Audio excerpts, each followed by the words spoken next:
In this video, I'm going to do an example of finding a volume of a solid of revolution using washers, only this time we're not going to be revolving about the x-axis or the y-axis. We're going to revolve around the horizontal line y equals -1. Okay, this line down here. We're going to still take the region that's in between y equals x cubed and y equals 4x, this region right here that's in the first quadrant, and we're going to find the volume of the solid of revolution. So let's take a little let's take a particular x value here and draw the rectangle that's associated with that x. Okay, draw a rectangle associated with it, so give it a little width here. Now when that rectangle revolves about this line, it's going to come down here, and actually it'll be a three-dimensional object. It will be a washer, and we can try to draw the picture of that washer. Okay, it'll have a little thickness to it, or height, however you want to call it. And every washer has a big radius r and a little radius lowercase r, and it also has a little height to the washer, a thickness to it. Okay, now for this problem, what is the volume of that little washer? Okay, so what is the volume of this washer that I've chosen? Okay, the general formula is pi times big R squared minus little r squared times h. But what is h and what is big R and little r? Now h is just delta x. Okay, that's the height of this washer. That's just the thickness right here. What is the big R and the little r though? So the big radius is not the distance from here up to here. Okay, the big radius is the distance from here up to here. Okay, and the small radius would be the distance from here to here.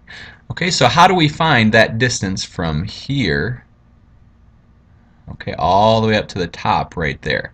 Well, we can think of it as really the sum of two distances. It's this distance here, which is just 1, okay, because we're down here at a height of -1. 1 plus, what's this distance?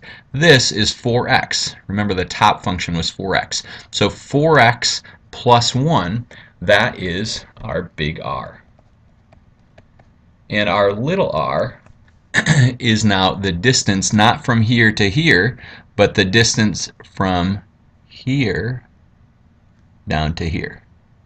Okay, and that distance can be thought of as the sum of this distance plus this distance. Okay, now this distance here is 1 again, and this distance is x cubed, right? That's the bottom function. So little r is x cubed, go back to blue here, is x cubed plus 1. So if we write this out, we have pi times the big R squared